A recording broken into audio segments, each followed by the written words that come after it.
स्वागत है आप सभी का आपके अपने चैनल यूनिफाई स्टडी में। दोस्तों आज के इस वीडियो में हम पढ़ने वाले हैं एक इम्पॉर्टेंट टॉपिक जो कि है दोस्तों सुप्रीम कोर्ट यानी सर्वोच्च न्यायालय। इस टॉपिक के बारे में दोस्तों हम एकदम डिटेल से पढ़ने वाले हैं। दोस्तों जानने वाले हैं सर्वोच्च न्यायालय के बारे में इंपॉर्टेंट फैक्ट्स। तो दोस्तों चलिए स्टार्ट करते हैं। आप ध्यान से एकदम वीडियो को लास्ट तक देखते रहिए, आपको इंपॉर्टेंट फैक्ट्स सर्वोच्च न्यायालय के बारे में एकदम डिटेल से मिलने वाले हैं। तो चलिए दोस्तों बिना देरी के स्टार्ट करते हैं, आप देखते रहिए। पहला क्वेश्चन आ जाता है दोस्तों कि निम्नलिखित में से किसके अंतर्गत भारत में सर्वप्रथम सर्वोच्च न्यायालय की स्थापना हुई थी।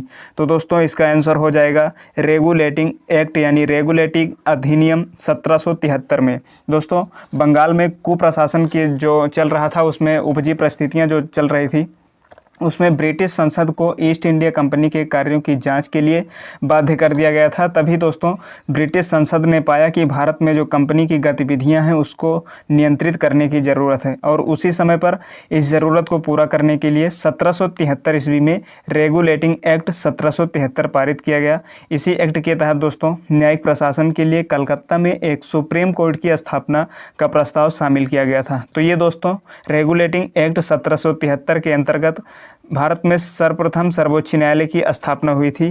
तो इसका ऑप्शन नंबर ए सही हो जाएगा। अगला है दोस्तों मोस्ट इंपॉर्टेंट क्वेश्चन है दोस्तों, संविधान के व्याख्याकार एवं संरक्षक कौन है। याद रखना दोस्तों हमारे भारत के संविधान के संरक्षक कौन है। तो दोस्तों हमारा सर्वोच्च न्यायालय जो है हमारे भारत के संविधान का संरक्षक है। तो इसका ऑप्शन नंबर सी सही हो जाएगा। दोस्तों भारत के जो सर्वोच्च न्यायालय है इसमें दोस्तों इसके बारे में हमें अनुच्छेद 124 से लेकर 147 तक हमें भारत के संविधान में सर्वोच्च न्यायालय के बारे में अनुच्छेद 124 से लेकर 147 तक हमारे संविधान में दिया गया है। भाग 5 में दोस्तों 124 से लेकर 147 तक हमारे सर्वोच्च न्यायालय के बारे में दिया गया है। तो इसका ऑप्शन नंबर सी सर्वोच्च न्यायालय सही हो जाएगा। अब अगला क्वेश्चन आ जाता है दोस्तों, इम्पॉर्टेंट क्वेश्चन है कि वर्तमान में सर्वोच्च न्यायालय के मुख्य न्यायाधीश के अतिरिक्त कितने न्यायाधीश का प्रावधान है। तो दोस्तों सर्वोच्च न्यायालय में कितने न्यायाधीश होते हैं। एक तो CJI होते हैं यानी चीफ जस्टिस ऑफ इंडिया, इसके अलावा कितने न्यायाधीश होते हैं। तो दोस्तों इस समय पर वर्तमान में एक CJI के अलावा 33 न्यायाधीश होते हैं। तो दोस्तों वर्तमान में जो 33 न्यायाधीश हैं इनकी नियुक्ति का प्रावधान है दोस्तों 33 न्यायाधीश रहेंगे। दोस्तों उच्चतम न्यायालय के सभी न्यायाधीशों की नियुक्ति कौन करता है। तो इनकी नियुक्ति दोस्तों भारत के राष्ट्रपति द्वारा की जाती है। तो इनकी नियुक्ति भारत के राष्ट्रपति करते हैं तथा उच्चतम न्यायालय के जो मुख्य न्यायाधीश होते हैं इनके परामर्श द्वारा इनकी नियुक्ति की जाती है। दोस्तों सर्वोच्च न्यायालय के मुख्य न्यायाधीश इस बारे में राष्ट्रपति को परामर्श देने से पूर्व अनिवार्य रूप से 4 जो वरिष्ठ न्यायाधीश होते हैं उनके समूह में 4 वरिष्ठ न्यायाधीशों से परामर्श लिया जाता है। इसके बाद में इस समूह से प्राप्त परामर्श को राष्ट्रपति के पास परामर्श दिया जाता है कि किसको न्यायाधीश बनाना है किसको नहीं। तो दोस्तों राष्ट्रपति को मुख्य न्यायाधीश के द्वारा न्यायाधीश नियुक्त करने की परामर्श दी जाती है। तो इसका दोस्तों ऑप्शन नंबर डी सही हो जाएगा कि CJI के अलावा वर्तमान में 33 न्यायाधीशों का प्रावधान है। नेक्स्ट क्वेश्चन है दोस्तों, उच्चतम न्यायालय के न्यायाधीशों की संख्या में वृद्धि करने की शक्ति किसके पास है। तो दोस्तों इंपॉर्टेंट क्वेश्चन है, किसके पास है न्यायाधीशों की संख्या में वृद्धि करना। तो दोस्तों यह संसद के पास में इसकी शक्ति है। तो संसद दोस्तों भारत के संविधान में जो सुप्रीम कोर्ट के लिए मूल रूप से व्यवस्था की गई थी इसमें एक तो CJI होते थे एवं 7 अन्य न्यायाधीश होते थे। इसके अलावा दोस्तों इसकी संख्या बढ़ाने के लिए इसका जिम्मा संसद के ऊपर छोड़ा गया है कि संसद द्वारा न्यायालय के न्यायाधीशों की संख्या बढ़ाई जाती है। तो इसका ऑप्शन नंबर सी दोस्तों सही हो जाएगा कि उच्चतम न्यायालय के न्यायाधीशों की संख्या में वृद्धि किसके द्वारा की जाती है। तो यह संसद द्वारा किया जाता है। नेक्स्ट क्वेश्चन है दोस्तों, सर्वोच्च न्यायालय के न्यायाधीशों को निम्न में से कौन सी अर्हता यानी योग्यता होनी चाहिए। न्यायाधीश दोस्तों बनने के लिए कौन सी योग्यता होनी चाहिए। तो वह किसी एक या एक से अधिक उच्च न्यायालय में लगातार कम से कम 5 वर्ष तक न्यायाधीश के रूप में कार्य कर चुका हो, ये होना चाहिए।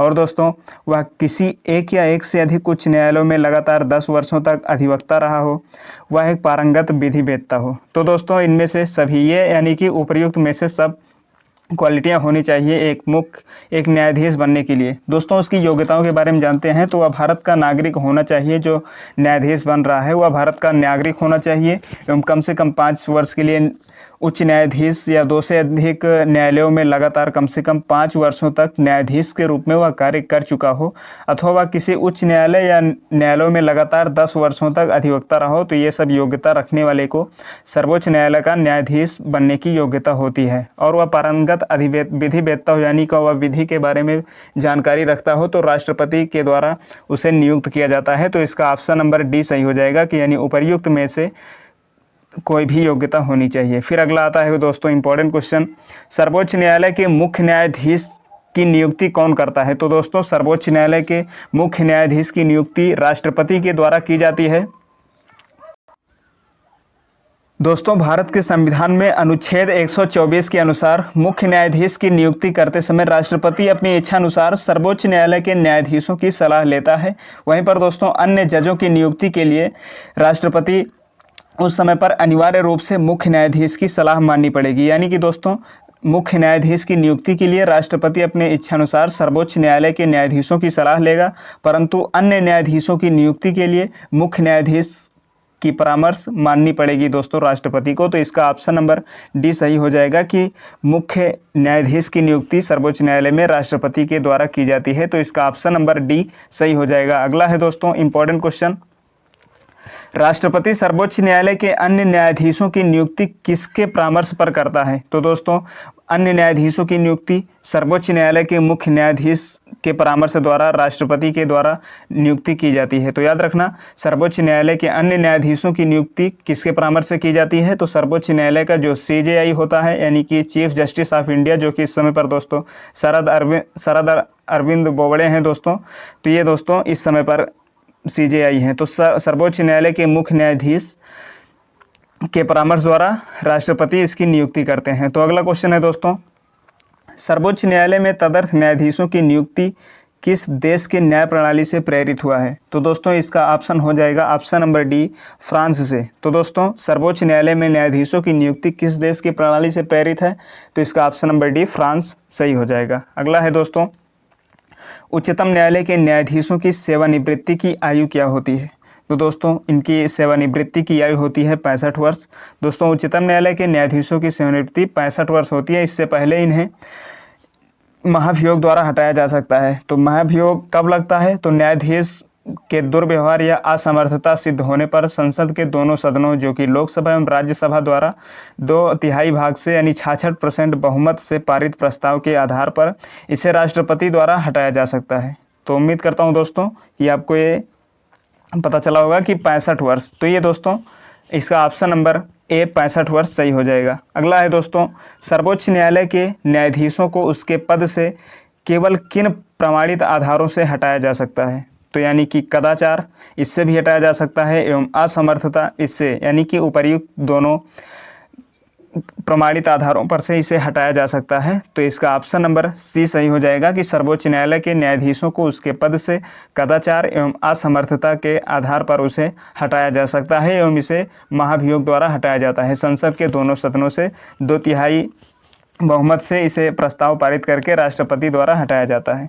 फिर अगला क्वेश्चन है दोस्तों, जब राष्ट्रपति एवं उपराष्ट्रपति दोनों के पद खाली हों तब उनके काम को कौन करेगा? तो दोस्तों इंपॉर्टेंट क्वेश्चन है, तो इसका ऑप्शन नंबर सी सही हो जाएगा। भारत के मुख्य न्यायाधीश के द्वारा जब राष्ट्रपति एवं उपराष्ट्रपति दोनों के पद खाली हों तो इस समय पर भारत के मुख्य न्यायाधीश काम करते हैं।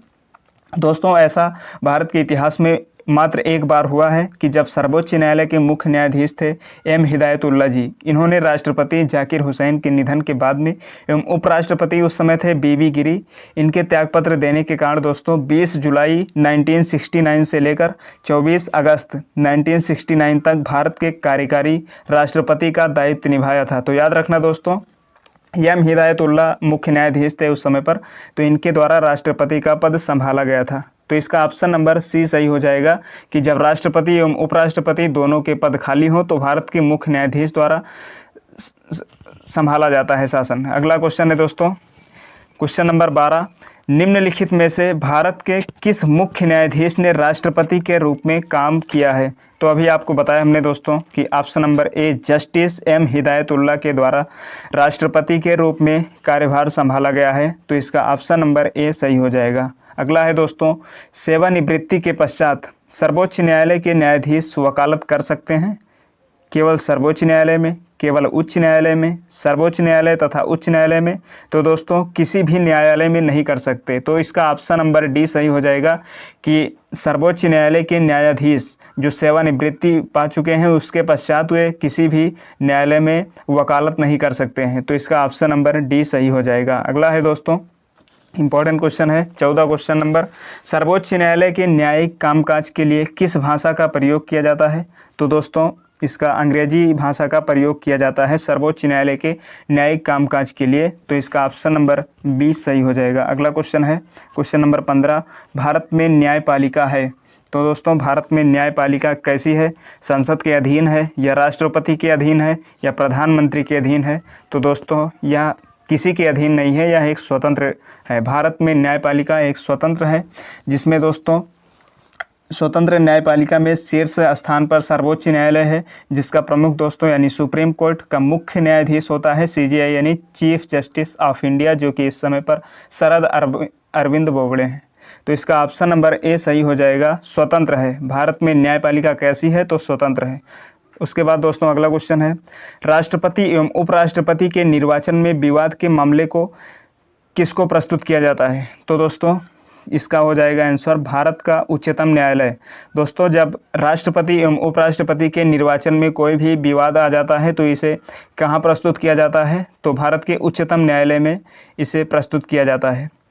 इसका दोस्तों अनुच्छेद दिया गया है भारत के संविधान में कि अनुच्छेद 71 के तहत राष्ट्रपति एवं उपराष्ट्रपति के चुनाव संबंधी किसी भी विवाद को सुप्रीम कोर्ट उस पर निर्णय लेता है। उच्चतम न्यायालय, सर्वोच्च न्यायालय, तो इसका ऑप्शन नंबर सी सही हो जाएगा कि भारत का उच्चतम न्यायालय इसमें प्रस्तुत किया जाने वाला मामला जो है राष्ट्रपति एवं उपराष्ट्रपति के निर्वाचन में विवाद का मामला उच्चतम न्यायालय में जाता है, तो इसका ऑप्शन नंबर सी सही हो जाएगा। अगला है दोस्तों, राष्ट्रपति कानूनी मामलों में किससे परामर्श ले सकता है? तो राष्ट्रपति कानूनी मामलों में परामर्श किससे लेता है? तो इसका ऑप्शन नंबर डी सर्वोच्च न्यायालय से परामर्श ले सकता है। इसका अनुच्छेद 143 में उच्चतम न्यायालय से परामर्श लेने का अधिकार दिया गया है, लेकिन दोस्तों सुप्रीम कोर्ट परामर्श देने के लिए बाध्य नहीं है, वह चाहे तो परामर्श दे सकता है और वह चाहे तो परामर्श नहीं भी दे सकता है, तो इसका ऑप्शन नंबर डी सही हो जाएगा। सर्वोच्च न्यायालय राष्ट्रपति कानूनी मामलों में किससे परामर्श लेगा?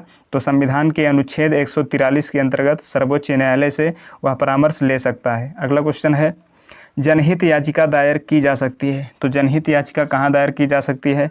उच्च न्यायालय में, सर्वोच्च न्यायालय में, तो यह दोनों जगह पर जनहित याचिका दायर की जाती है। तो क्या है जनहित याचिका? यानी जनता को अदालत द्वारा दिया गया वह अधिकार है जिससे जनहित याचिका यानी PIL पब्लिक इंटरेस्ट लिटिगेशन, या किसी भी न्यायालय में दोस्तों फिर चाहे आप SC यानी सुप्रीम कोर्ट या हाई कोर्ट कहीं भर भी जाकर परामर्श जनहित याचिका दायर कर सकते हैं। आप अगर हाई कोर्ट में जाएंगे तो आपको अनुच्छेद 226 में यह अधिकार दिया गया है, तथा आप सीधे सुप्रीम कोर्ट जाएंगे तो वहाँ पर आपको अनुच्छेद 32 के तहत आप जनहित याचिका दायर कर सकते हैं। तो इसका ऑप्शन नंबर सी दोस्तों सही हो जाएगा कि जनहित याचिका दायर की जा सकती है कहाँ पर? तो उपर्युक्त दोनों यानी कि सर्वोच्च न्यायालय एवं उच्च न्यायालय, आप दोनों जगह पर जनहित याचिका दायर कर सकते हैं। आप उच्च न्यायालय जाएंगे तो अनुच्छेद 226 के तहत आपको अधिकार है, एवं सर्वोच्च न्यायालय जाएंगे तो आपको अनुच्छेद 32 के तहत आपको अधिकार है, तो इसका ऑप्शन नंबर सी सही हो जाएगा।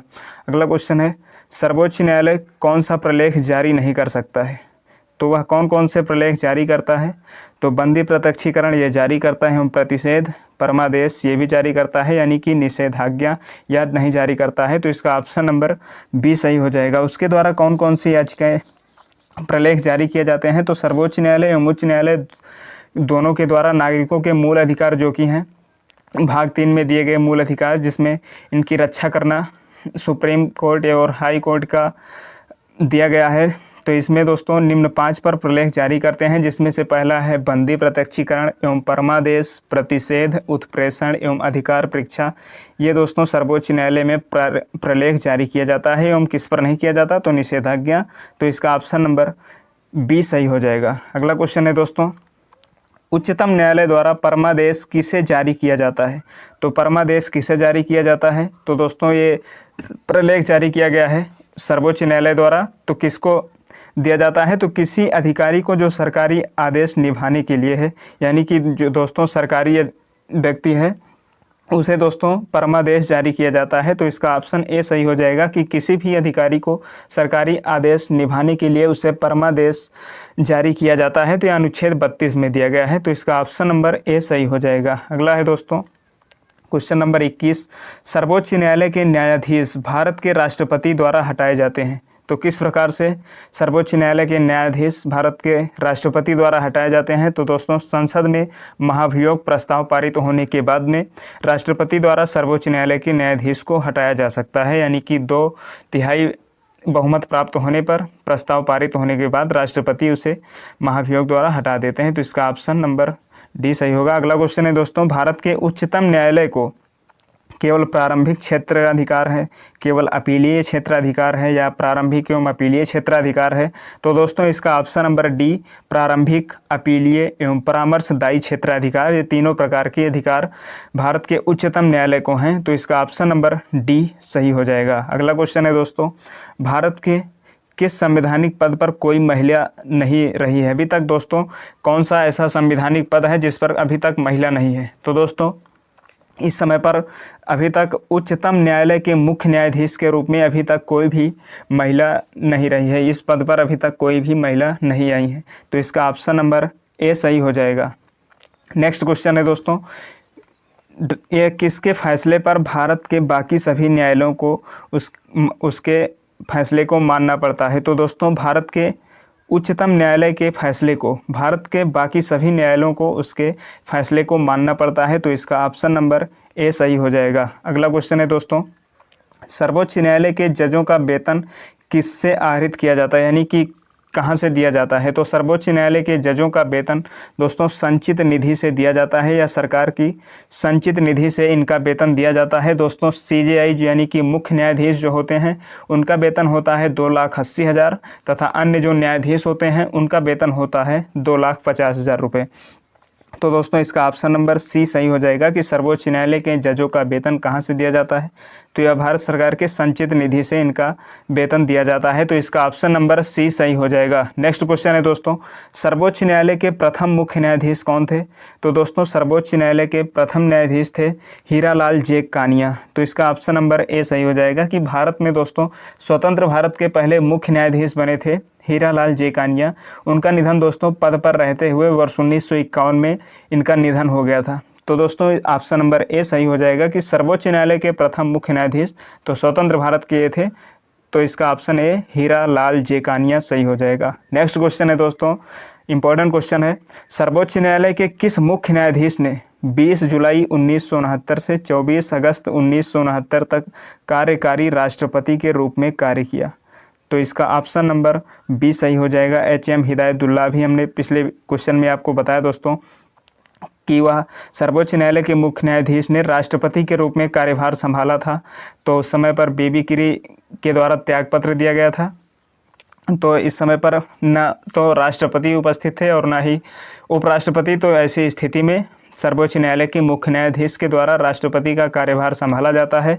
तो HM हिदायतुल्लाह के द्वारा 20 जुलाई 1969 से लेकर 24 अगस्त 1969 तक कार्यकारी राष्ट्रपति के रूप में पदभार संभाला गया था। तो ये दोस्तों हो जाएगा ऑप्शन नंबर बी सही। तो दोस्तों ये थे कुछ इंपॉर्टेंट फैक्ट सुप्रीम कोर्ट के बारे में। दोस्तों उम्मीद करता हूँ कि आपको ये वीडियो पसंद आया है। दोस्तों आपको अगर पसंद आया तो प्लीज़ वीडियो को लाइक कर दीजिएगा, और अभी तक आपने चैनल को सब्सक्राइब नहीं किया है तो प्लीज़ सब्सक्राइब करके बेल आइकन जरूर दबाइएगा, ताकि आने वाले वीडियो की नोटिफिकेशन आप तक जरूर पहुँचे, और अपने दोस्तों के साथ शेयर जरूर कीजिएगा। धन्यवाद। मिलते हैं नेक्स्ट वीडियो में एक इंपॉर्टेंट टॉपिक के साथ में।